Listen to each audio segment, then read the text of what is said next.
السلام علیکم ورحمۃ اللہ وبرکاتہ۔ الحمدللہ رب العالمین، الصلاۃ والسلام علی سید الانبیاء والمرسلین وعلی آلہ واصحابہ اجمعین، اما بعد۔ شوہر اور بیوی کو عربی زبان میں عشیر اور خلیط بھی کہا جاتا ہے۔ اس کا مطلب یہ ہوا کہ شوہر اور بیوی ایک دوسرے کے خوشی، غم، آرام، تکلیف، عزت اور آبرو اور بچوں کی تعلیم اور تربیت میں شریک ہیں۔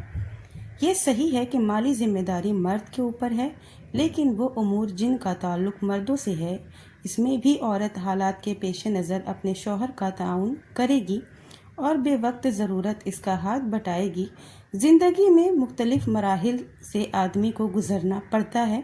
اگر زوجین اپنے اپنے حقوق کا سہارا لے کر ضد پر اڑے رہیں تو گھریلو ماحول پر اثر پڑتا ہے۔ بچوں کی تعلیم اور تربیت صحیح ڈھنگ سے نہیں ہو پاتی ہے، بلکہ ایسا بہت ممکن ہے کہ بچے بے راہ ہو جاتے ہیں، ماں باپ اور محلہ پڑوس کے لیے مصیبت بن جاتے ہیں۔ اس لیے خوشگوار زندگی گزارنے کے لیے کبھی کبھی اپنے مقام سے تنازل اختیار کرنا پڑتا ہے اور حالات سے سمجھوتا کرنا پڑتا ہے۔ احادیث سنیے اور آپ اندازہ کریں گے کہ رسول اللہ صلی اللہ علیہ وسلم نے جو معاشرہ تیار کیا تھا، اس میں بیویاں اپنے شوہروں کا کس طرح تعاون کرتی تھیں، اور جو محنت اور مشقت ان کے ذمے نہیں ہوتی تھی اسے بھی وہ اس طرح سے کرتی تھیں کہ پیشانی پر ایک شکن بھی نہیں آتی۔ حضرت اسماء رضی اللہ عنہ کہتی ہیں کہ وہ حضرت زبیر رضی اللہ عنہ جب میری شادی ہوئی، اس وقت ان کی غربت کا حال یہ تھا کہ ان کے پاس پانی ڈھونے کے لیے ایک اونٹنی تھی اور جہاد کے لیے ایک گھوڑا تھا۔ اس کے علاوہ ان کے پاس اور کچھ نہ تھا، نہ مال، نہ جائیداد، اور نہ ہی گھوڑے کا چارہ پانی کرتی تھی۔ مشک پھٹ جائے تو اس کی سلائی کرتی تھی، روٹی پکانے کا ڈھنگ نہیں تھا تو آٹا میں گوندتی اور روٹی پڑوسن پکا دیتی تھی۔ انصار کی عورت بڑی مخلص ہوا کرتی تھی۔ کہتی ہیں، میرے شوہر زبیر کو رسول اللہ صلی اللہ علیہ وسلم نے ایک زمین جاگیر کے طور پر دی تھی۔ وہ میرے مکان سے تقریباً 2 میل کے فاصلے پر تھی، لیکن میں وہاں جا کر کھجور کی گٹھلیاں چنتی اور اپنے سر پر اس کو لاد کر پیدل آتی۔ ایک دن ایسا ہوا کہ میں اپنے سر پر گٹھلیاں لاد کر لا رہی تھی، اتنے میں میری ملاقات رسول اللہ صلی اللہ علیہ وسلم سے ہو گئی۔ آپ کے ساتھ اور دوسرے صحابہ بھی تھے۔ آپ نے مجھے دیکھ کر اونٹ بٹھایا اور اپنے پیچھے پیچھے مجھے سوار کر لیں، لیکن مجھے اپنے شوہر زبیر کی غیرت یاد آ گئی۔ وہ بہت زیادہ غیرت مند آدمی تھے اور مردوں کے ساتھ جانے میں میری حیا مانے ہوئی۔ رسول اللہ صلی اللہ علیہ وسلم سمجھ گئے اور آگے بڑھ گئے۔ جب میں گھر آئی تو زبیر سے کہا، راستے میں آپ صلی اللہ علیہ وسلم نے مجھے دیکھ کر اونٹ بٹھایا کہ میں سوار ہو جاؤں، لیکن مجھے شرم آ گئی اور آپ کی غیرت بھی یاد آ گئی۔ زبیر رضی اللہ عنہ نے یہ سن کر کہا، اگر تم رسول اللہ صلی اللہ علیہ وسلم کے ساتھ سوار ہو جاتی تو مجھے اتنا شاک نہیں گرتا جتنا شاک تمہارا گٹھلیوں کا ڈھونا گزر رہا ہے۔ خیر، بعد میں والد ابو بکر رضی اللہ عنہ نے ایک نوکرانی بھیج دی جو گھوڑوں کا انتظام کرنے لگی۔ گویا ابو بکر رضی اللہ عنہ نے ایک لونڈی بھیج کر مجھے آزاد کر دیا۔ یہ میں جو واقعہ آپ کو بتائی ہوں صحیح بخاری کی حدیث ہے۔ یہ حضرت اسماء رضی اللہ عنہ قریش خاندان کی ایک معزز خاتون ہیں۔ حضرت عائشہ رضی اللہ عنہ کی بڑی بہن اور حضرت ابو بکر رضی اللہ عنہ جیسے عظیم باپ کی بیٹی تھیں۔ حضرت ابو بکر رضی اللہ عنہ مکہ کے معزز تاجروں میں سے تھے۔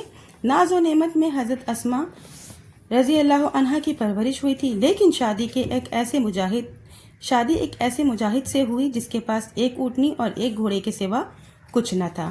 حضرت اسماء ہیں جو گھوڑے کا دانہ پانی کرتی تھی، کھانا خود پکاتی اور روٹی پکانے کا ڈھنگ نہیں ہے تو پڑوسن سے پکواتی۔ 2 میل پیدل چل کر جاتی اور گٹھلیاں چنتی، گٹری بنا کر سر پر رکھتی اور پیدل ڈھو کر لاتی۔ کوٹ پیس کر اونٹ کو چارہ تیار کرتی، گویا مسلسل ایک لونڈی کی طرح کام میں مشغول ہیں، لیکن کوئی جھنک پٹک نہیں، کوئی حجت اور تکرار نہیں، شوہر کی کوئی شکایت اور ناشکری نہیں، قناعت ہے، صبر و شکر ہے، ہر حال میں شوہر کی رضا کا خیال ہے۔ شوہر کی غیرت مانے ہے، اس لیے تکلیف برداشت ہے، لیکن اونٹ پر نہیں بیٹھیں گی۔ اسے کہتے ہیں حسن معاشرت اور شوہر کا تعاون۔ اب میں آپ کو حضرت فاطمہ رضی اللہ عنہ کا ایک واقعہ بتاؤں گی آپ کے سامنے۔ یہ بھی صحیح بخاری میں آپ کو مل جائے گا۔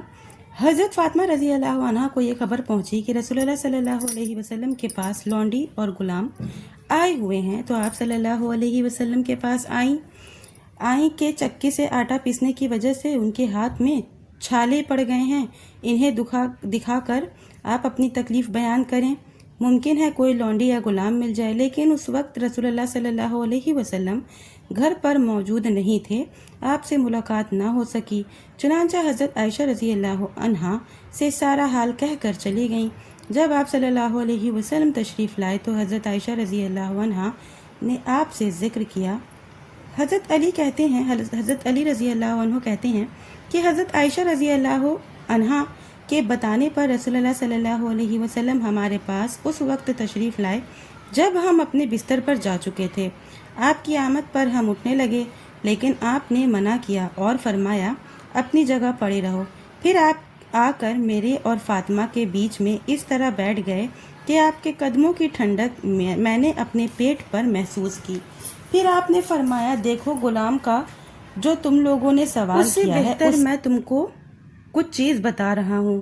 وہ یہ ہے کہ جب تم دونوں اپنے بستر پر سونے کے لیے جاؤ تو 33 بار سبحان اللہ، 33 بار الحمدللہ اور 34 بار اللہ اکبر کہو۔ یہ وظیفہ تمہارے حق میں کسی غلام سے بہتر ہے۔ تو آپ نے سنا کہ اللہ کے رسول صلی اللہ علیہ وسلم کی محبوب صاحبزادی، یہ واقعہ جو میں نے آپ کو بتائی ہوں، یہ فاطمہ رضی اللہ عنہ یعنی آپ صلی اللہ علیہ وسلم کی محبوب صاحبزادی تھیں۔ وہ آپ ان سے بے حد محبت کرتے تھے۔ مرض الموت میں حضرت فاطمہ رضی اللہ عنہا آپ کی عیادت کے لیے آئیں۔ آپ بیماری اور نقاہت کے باوجود ان کے استقبال میں کھڑے ہو گئے، پکڑ کر بٹھایا۔ آپ نے انہیں خوشخبری دی کہ تم جنت میں عورتوں کی سردار ہوگی۔ اب آپ اندازہ کریں کہ حضرت فاطمہ رضی اللہ عنہا کا کتنا اونچا مقام و مرتبہ ہے، مگر اس کے باوجود آٹا پیس رہی ہیں، چکی چلا رہی ہیں، ہاتھ میں چھالے پڑ گئے ہیں، مگر کیا کریں، سب برداشت کرنا ہے، کوئی کرنے والا نہیں ہے۔ مانگنے پر بھی غلام یا لونڈی نہیں ملی، شادی ہو گئی ہے، شوہر کا تعاون نہ کریں تو گھر کا کام کیسے چلے؟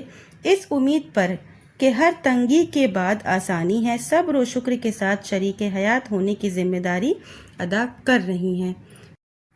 آج ہم اور آپ جس مقام و مرتبے پہ ہیں، جس دنیا میں ہم زندگی گزار رہے ہیں، وہاں آرائشوں کی کوئی کمی نہیں ہے، ہمیں ہر چیز کی سہولیت ملتی ہے۔ تو آپ جو ہے اس چیز کو سمجھیں کہ ہمیں ہمارے شوہر کے ساتھ کس طریقے کا تعاون کرنا ہے۔ صبر اور شکر والی زندگی ہی اصل زندگی ہے اور وہی ہمیں جنت تک لے جانے والی ہے۔ تو آخر میں اللہ سے دعا ہے کہ یا اللہ تعالیٰ ہم تمام مومن مسلمانوں کو صبر و شکر کرنے والا بنائے، آمین۔ وآخر دعوانا الحمدللہ رب